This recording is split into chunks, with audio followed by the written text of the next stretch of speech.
All right, welcome to a new episode of Dangerous Talk. This is the first episode of this new current political season.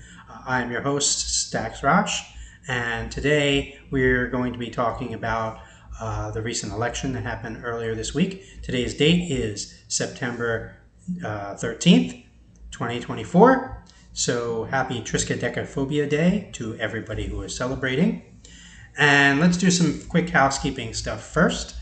My plan is to start doing videos at least once a week, maybe sometimes more than that, depending on what's going on and everything, up until this election cycle, which will be, the big day. As always, I'm going to ask everybody to share, subscribe, and all that fun jazz. That's the way of the internet these days. So use all your social media accounts to do that. Start off, let's talk about this debate. So going into it, I was a little worried. I did not think it was going to go the way it did. I thought Kamala Harris had a lot of ground to cover. There's a lot going on. She had momentum going into the debate, and it could be very easy for that momentum to be cut short if she had a bad debate performance. It's easy for Trump because all he has to do is lie a bunch of times and insult her a bunch of times. And it's easy to tell a lie, and it's much harder to kind of address the lie. But Kamala Harris destroyed him, absolutely destroyed him. And that is an issue for MAGA because they believe their fearless leader is invincible. They believe he's the strong guy who cannot be defeated. He's the most awesome guy. And even he thinks he won the debate and it was his best debate. So he is wrong. That's yet another lie. He got his ass creamed. But MAGA does not know how to respond to that. So on the plus side, they can't just say he had a bad night, which is what Democrats said when Biden had a bad night. No, they need to come up with excuses. Why did he lose? It can't be because he sucked, and it can't be because he's crazy. So there has to be some other reasons. And the reasons are, 1, the moderators were against him. It was 3 against 1. Okay, well, the moderators were not actually against him. They fact-checked him because his lies were out of control, especially the one with the Haitian dogs. You can't let that go. I mean, that's an obvious. They're going to have to fact-check that, obviously. Like, that's. I mean, you could be like, well, aliens came down to my house, and you're going to have to fact-check that. You go, what? That's not true. So there's some obvious things where he had to get fact-checked. Why did they fact-check her?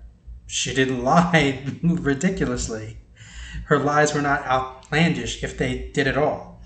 Like, you could argue that some of the things she said might have been a little nuanced. I think the Charlottesville quote, some people have argued that that's not really exactly what he meant or what he said or whatever. But you know what?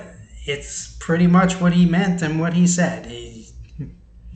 Anyway, the point is the moderators were not out to get him. They were not on her side. They asked her plenty of tough questions. Speaking of tough questions, so she had the questions in advance. Now we're starting to get the conspiracy theory stuff. Not that the other one wasn't, but now we're really getting the conspiracy theory, right? She had the questions secretly in advance. None of those questions were really that surprising. They asked her, we're in Pennsylvania, and they asked her about fracking. She did not have that question in advance because she was blindsided by it. Now, honestly, I can't believe she was blindsided by it because even if she didn't have that question in advance, she should have known it was going to come up. She should have had that question in advance in her head. So the fact she was blindsided by it, it's kind of surprising. I'll get into that one a little later because I think she had a missed opportunity there because she should have known that would have come up. Israel, again, she should have known that came up. Seemed a little blindsided. She had some good answers for it, but she could have had better answers. She certainly didn't have that question in advance. Should have, but didn't. Now we're getting into the more concern. We're going down the rabbit hole even further. Ready? Okay, the earpiece. She had a secret earpiece that fed her information. Like what? Statistics? Because she didn't give any statistics that needed memorizing that somebody could have fed to her through an earpiece. Nothing she said needed outside help. She didn't have some, complex dialectic. Everything she said was pretty much right out of her stump speeches that she's already given a million times before. So maybe a little caveat here or a caveat there, but, roll with the question a little bit. But nothing she said was really needing outside experts to feed her information secretly through an earpiece. It's kind of ridiculous. Further down the rabbit hole we go. The gamma rays. Yes, I actually have heard Trump MAGA people saying that there were gamma rays aimed at Trump's head that were disrupting his thoughts and causing him to say crazy things. One, we're not in The Incredible Hulk. Gamma rays aren't a thing like that. Two, Trump does not need gamma rays to make him say crazy things. He already says crazy things on a regular basis. He's crazy. It's probably the cognitive decline. So I can't believe people believe that, but I mean, we're in the Jewish space laser territory now, but there you go. I have heard MAGA people say that. Issues. So we were talking about questions before. She should have expected the fracking question. She didn't. She kind of fumbled it. She was against fracking. Now she's in favor of fracking. Why? Why'd she change her position? And she said, no, I was always in favor of fracking. She never changed her position. Okay, that's not true. They did call her out on that. So again, for the moderators not calling her out, they did call her out on that, absolutely. She apparently was against fracking, and now she's in favor of it. So here's what she should have said. Her answer to that should have been that she recognizes that fracking is bad for the environment, which it 100% is, by the way. But she should say that she recognizes the economic impact that fracking has on Pennsylvania and on our energy, policy. And that because of the economic impact, she believes that we should not ban fracking at this time until we are able to transition safely out of it. That would have been a good answer.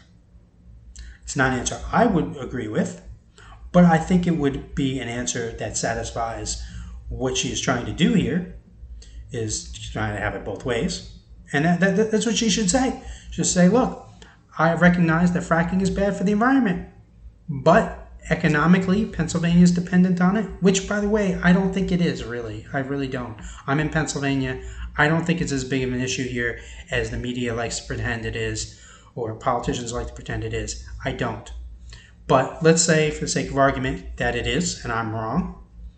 She could say that economically it is important for the state, and as such, she does not have any plans to ban fracking until we can safely transition out, which is fine. This is a fine answer. Why didn't she say it? I don't know. She caught deer in headlights, didn't expect a fracking question in Pennsylvania in a debate. I don't know. Israel. She had a pretty good answer for that. I think she's on the right track there. It's weird because I have friends on Facebook who are third-party supporters and supporters of the Green Party, and I have friends who are Republican, MAGA Republican, and so the Green Party people are like, oh, she's in favor of Israel 100%, doesn't support Palestinian people at all, she doesn't care about them, And then you have the MAGA people on the other side. She supports Palestinian people 100%. She doesn't care about Israel at all. I'm like, you guys listening to each other? What's going on? Because her actual position is pretty much the standard position of the two-party solution, which has been U.S. policy since the beginning of Israel. But here's the thing. She says she supports Israel's right to defend itself, which is fine. I do too. I'm Jewish. I support that.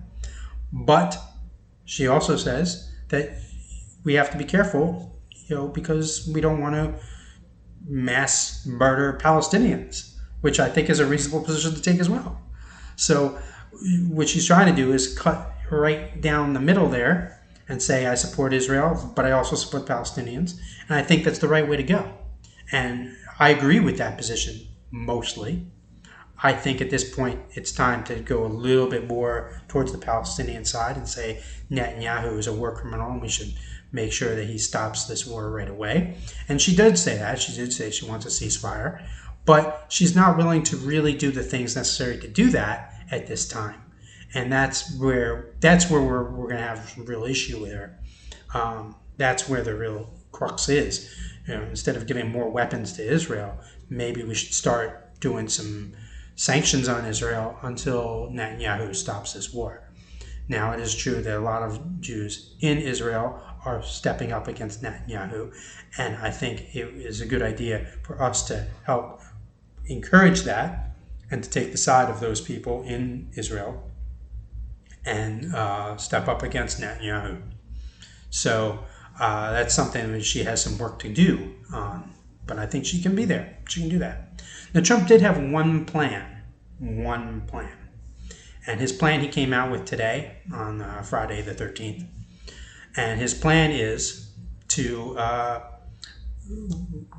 read my lips, no new taxes, ... on overtime pay. I actually agree. I think that's a great plan. Thank you, Donald. That actually is a good plan. I support that. Good luck getting your Republican colleagues to support that, though. Good luck.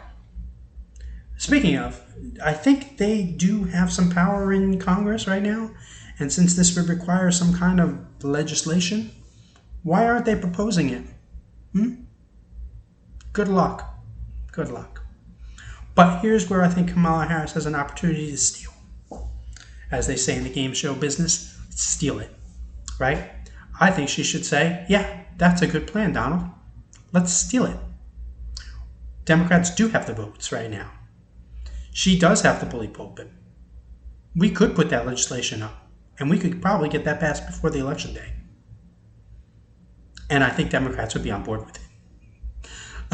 So I think that could be a win for us, and not just politically, but socially. I think it's a great idea. So I think here is an opportunity, and I'm wondering if the Democrats are going to take this opportunity that Donald Trump so neatly handed over to us. But let's see. I don't think they will, because at the end of the day, the Democratic Party is still a corporatist party, and they don't really want this either. But there is a large contingent of progressives in the Democratic Party, including the vice president, I'm getting ahead of myself, the future vice president, Mr. Walz. So I think Governor Walz. So I think he would be totally on board with this. And I think there's some senators and Congress people on the progressive wing who would also be in support of this. And I think if Kamala endorsed this plan, we could get some of the mainstream people to be forced to actually support it. So I think it's a win. I think we could do it. So thank you, Donald. Anyway, so that's it for today. That's it for Dangerous Talk this time around. Hopefully I will see you all next week. Stay dangerous and have a great night. I am a terrorist. Words are my tools, my weapons.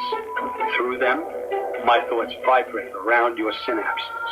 They infiltrate your mind. They invade your soul. You are the victim of my speech, a casualty of my dangerous talk.